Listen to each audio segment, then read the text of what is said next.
When you install the Davis Technologies Profiler software, it will create an icon and place it on your desktop, as you see in the lower left corner here. When you open the Profiler software, this is the default screen that comes up. It looks a little bit intimidating, but if you refer to the Profiler user guide, it will explain all the menu items in detail. So let's just start with the basics to import our drive shaft profile that we saved in the previous video. You'll notice that there's three main sections to the screen. The top one up here are the main menu items. This large section in the middle is where we'll display all our drive shaft curves and so on. And then the bottom section down here is for timing data and corrections data once we make runs using the profiler. So one of the first things that we might want to do up here in the top menu item list, let's set the range of the runs that we're going to deal with our car. So in this case, I set the maximum time to 7 seconds, and I'm going to change the RPM, maximum RPM to 8,500 RPM. So that way everything should scale correctly when I bring in my drive shaft profiles. So to import our first drive shaft data, we go up here to the menu and you'll see a round TC or traction control icon. Click on that once, and we want to import the file that we just had saved. So again, we had saved that to Documents, Davis Technologies, Profiler, and in the Profiler library there's a folder called Runs, and that's where we saved the file. The name of the file was v3 loss 111513 Q1, and so there it is. And you'll notice there's some other drive shaft curves that are in here, and we'll talk about those in a moment. But let's click on this one. So if I select it, click Open, it's going to give me some import options, and we'll talk about some of these a little bit later. But for the time being, let's call it Run Data. We can import this as these other items, but for this first example, we'll just call it Run Data and select OK. Here's the drive shaft curve that we imported from the race pack. Notice up on the upper right hand corner there's a Legends window. This is where our run will show up. Also notice that it did not carry the name over. So to avoid a lot of confusion, make sure that you name these files as you import them, or it's going to get very confusing. So if I right hand click on the file, it's going to give me a pop-up window with several options. And one of those options is rename. So let's rename the file. So select rename. It's going to ask me, what do I want to name the file? I would suggest naming it the same thing as it was originally. So in this case, it was v3 LAS 11 15 13 Q1. Select OK, and notice the name changes up here. One of the key features of the profiler is I'm able to import multiple runs and then be able to average those to create a profile. So if I import some other runs from the same weekend, similar data, similar weather conditions, similar tune-ups, it's going to give me a good cross-sampling of data to create my profile from. So again, I go back up to the upper left-hand corner, select the TC icon, select Import. This time I'm going to select Elimination Round 1. So I select it, I open it, and I want to save it again as Run Data. So there it is.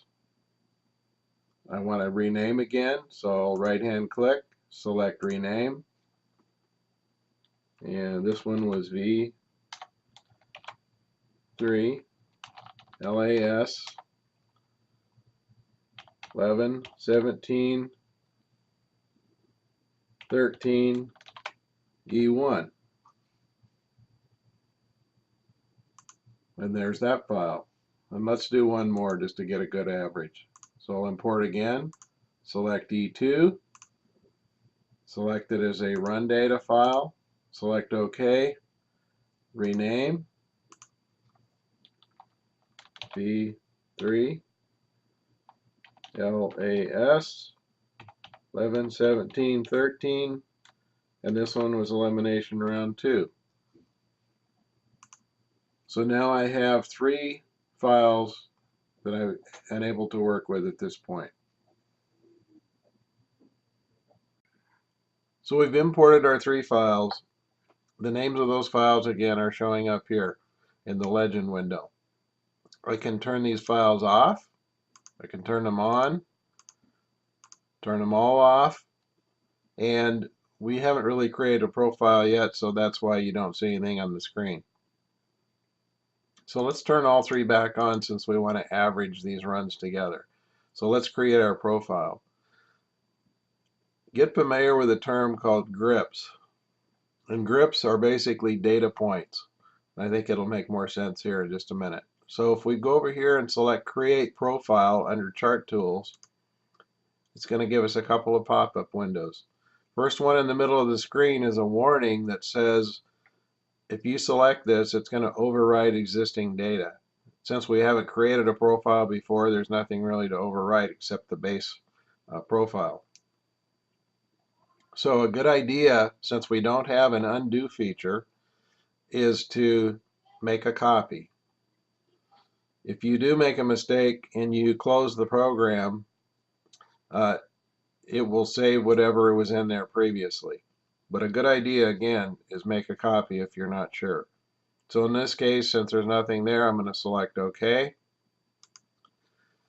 And in my other window to create the profile, it gives me some options. And we're going to leave these at default for the time being. But I'll talk a little bit about this section here in the middle. Tops, upper, middle, lower, and bottoms. Basically what that's saying is when I average these 3 runs together, what do I want my average based on? The very top drive shaft RPMs, the upper level, the middle, the lower, or the bottoms.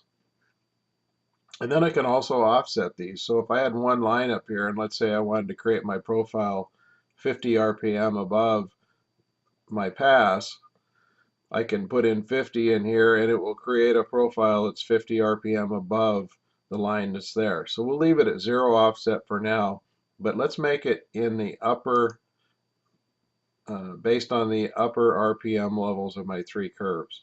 So it's created a profile, and what it's done is it's entered 1,000 grips or 1,000 data points across that curve.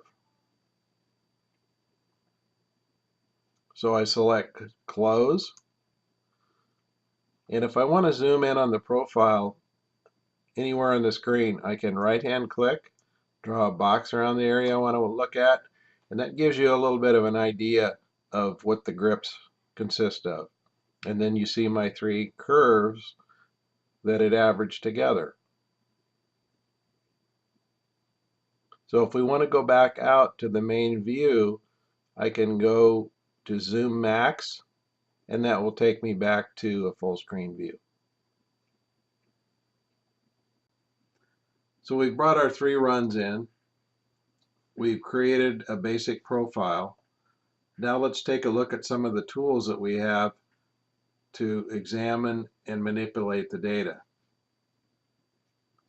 So as I showed you before briefly, we can zoom in on our profile and our runs by right-clicking the mouse and dragging a box, rectangular box, around the data.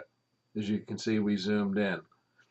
We can also zoom in up here in the view window just by clicking the mouse. So we can see that we have our profile and we have our 3 different runs here.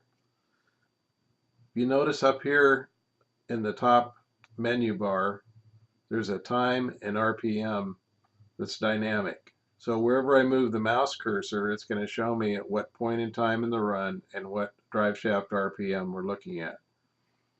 Another way to look at this is I have a cursor tool. Let's say I want to understand the difference between this point and our drive shaft curve, that bottom curve. What's the difference between those 2 RPMs? As you can see on the screen, it's 2,946 RPM on the red curve, and my profile is at 3,032. So if I subtract the difference in those, it'll tell me the range difference between the profile and my other drive shaft run. That's a handy tool to kind of analyze how wide and how different my curves are from each other. So let's go back to a standard cursor again.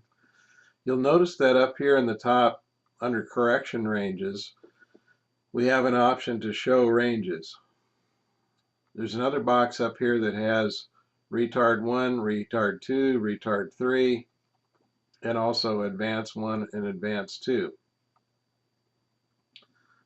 These ranges that we're going to look at are determined, the width of those ranges in RPMs determined by whatever we enter in those boxes.